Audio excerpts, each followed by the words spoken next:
Hey guys, welcome to the Liberal Hive Mind, a channel solely focused on exposing the abundant hypocrisy of the left. You know, every now and then you just run into the perfect clip. Holy moly folks, Charlie Kirk freaking does it again, and just to make it even more epic, he does it with Vivek Ramaswamy on his side. Charlie Kirk breaks the internet with a mega viral video that at the time of this recording has 2.4 million views, or actually almost 2.5 million views, in only 18 hours. And now of course one of the main reasons why this video is going so viral is due to the nature of the incident here with a college girl trying to play a prank. I'll try to keep it as vague as possible. It's obvious why it's generating so much buzz considering the context, but I think this clip is more important than the viral craze. This interaction, yet again, is a microcosm of the general dynamic at large when it comes to political discourse between the right and the left. This is exactly what I'm talking about when I say it's impossible to have a conversation with these people, because they're essentially programmed bots who just want to go step by step through their programming instead of having an actual conversation as a normal adult human being. The modern leftist NPC, let's have a conversation about these gray-skinned, dead-eyed creatures. We've got some stuff to get into, so let's roll the tape. Alright, so let's first start off with this Charlie Kirk clip. I'm not going to play the clip in its entirety, it's 6 minutes and 33 seconds. If you want, you can take a look on his channel. That's the full unedited version. What I'm going to do is essentially try to distill what happened by cutting the clips down into the most important context. Essentially, the back and forth dynamic went like this. Do you feel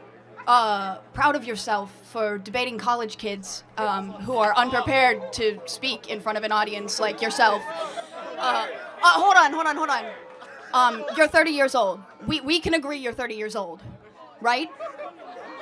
Do you think that's a little bit silly? Are you a voter? I am a voter. I'm a registered voter. I vote and you vote. So I'm talking to voters of this country that will determine the future of Western civilization. That's what I'm doing here today. Your understanding of the current Republican Party's stance on federal intervention in abortion? Well, I know that they want to bring it back to the states, right? So it sounds like you do know that the Republican Party's current stance on abortion is they're against a federal ban on abortion. I do understand And we're talking about a presidential election as the important election that we're talking about here. Where's the disagreement, though, on content? Because you could criticize style or why you're talking to people or dunk on someone personally, but where do you actually disagree with the substance? I agree with the way that you edit content and specifically frame it so that people look bad talking to you. The way that you edit your content. We post unedited content. Let me just ask you one thing though, because personal insults can fly in all directions. Where is an area where you have a disagreement with the conservative movement, with Donald Trump, with Charlie Kirk, perhaps with myself? I was a presidential candidate last year. I think we need to talk about that more in the open, and the more we do, the stronger our country is going to be. We got a long line of people, but I want to hear from you one substantive area where you have an authentic disagreement, and I'd be glad to address it. I'm sure Charlie would too.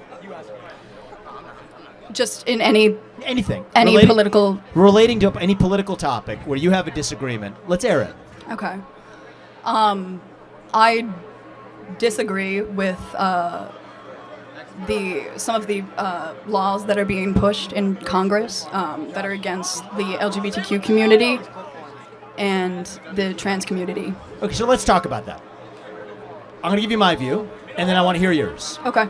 My view is that if you're a fully grown adult, 18 or above, you're free to live how you want, dress how you want, marry who you want if you want. And so the lines that I draw here is that men are free to claim to be women and swim in swimming pools. You're not free to claim trophies in a women's sports competition. You're not free to enter a women's locker room. You're not free to change a language, and you're not free to actually indoctrinate our children who are under the age of 5 in schools. Do we agree on the fact that adults should be able to live freely while still treating children differently? If so, we're on the same side of this issue.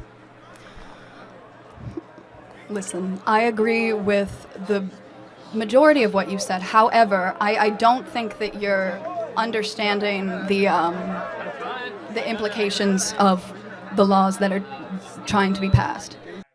Are you sure about that? Look, we got a head start in the conversation. We got a long line behind you, but my only ask is, Forget the personal attacks or the stylistic attacks. Focus on substance. The more we debate that, the stronger we're going to be as a country. Thank you for coming. Thank you.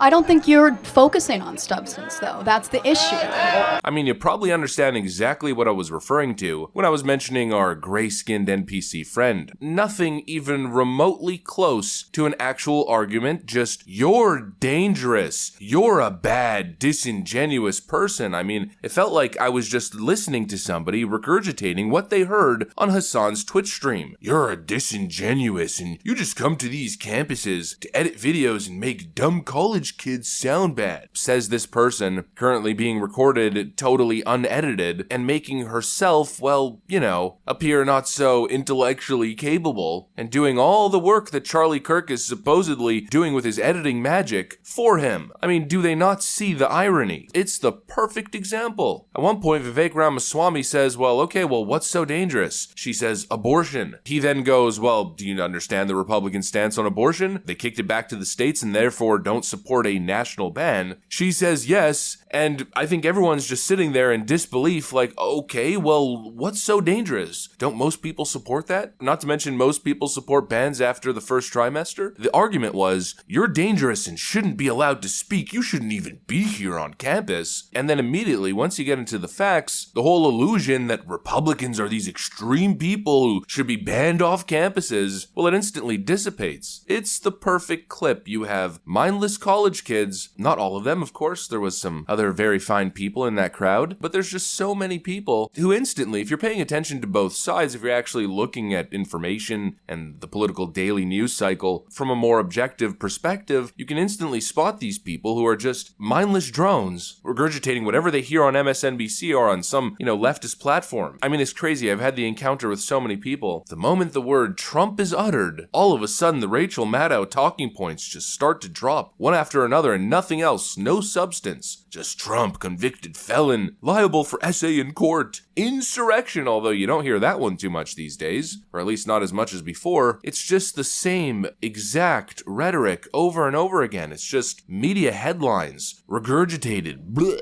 But in this case, it's a Reddit argument or a Hassan argument. Ben Shapiro not good at debating? Ben Shapiro just disingenuous, get college kid, and make look stupid. It's pure copium. The simple fact is, the left can't debate. Ben Shapiro's an incredible debater, and so is Charlie Kirk. And this right here is the perfect clip. It shows the truth. It shows the dynamic. It's not just dumb college students. This is the reason Alexandria Ocasio-Cortez and even other senior Democrats also don't show up for debates. I mean, we saw it between Kamala Harris and Donald Trump just the other night. The left talks in empty platitudes. They talk in these overarching narratives that for the most part are totally fabricated, and they avoid facts, details, nuances, data, like the plague. Oh, well, let's not get into that. Let's just talk about my feelings and the obvious fact that is agreed unanimously by all experts that you are a right-wing Nazi extremist. Every freaking time, it's always the same thing. Well, you, my opponent, are a racist, therefore I win. Facts about my economic agenda? Oh, well, this is not necessary. My economic agenda is that I truly care about the people, and I will do good things for the people.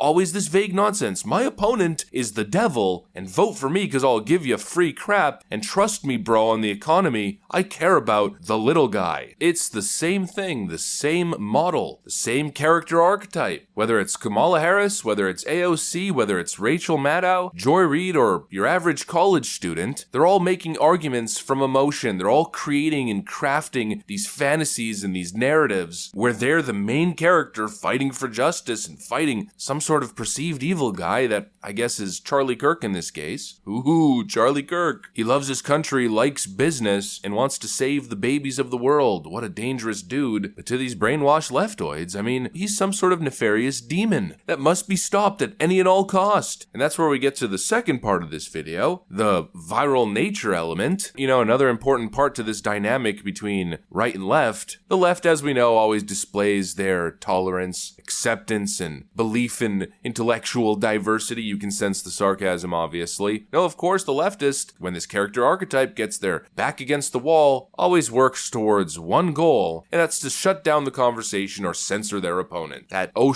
moment, abort, or in some cases, destroy, that's what happened here. This individual that they were interacting with on the college campus, towards the end appeared to reveal herself to the camera. I can't exactly show you guys, but maybe portray the idea highly censored, and I guess presumably in an attempt to try to get Charlie Kirk banned. Maybe she thought he was live streaming. I guess she really might be a Hassan or Destiny viewer, and maybe she was hoping to get the live cast taken down, hoping Charlie would get banned or get a strike. The tolerant left once again on full display. It's really the perfect clip. Mindless, brainless NPC talking points, a complete inability to really have a productive back and forth, and then of course censorship or some sort of scheme to destroy the other side's ability to speak. This is the dynamic, the more macro environment in a beautiful little 6-minute video microcosm. Anyways, that's pretty much what I got for you guys. Hopefully you enjoyed this video. If you did, make sure to leave a like and possibly subscribe. Thanks for watching, and I'll see you on the next one.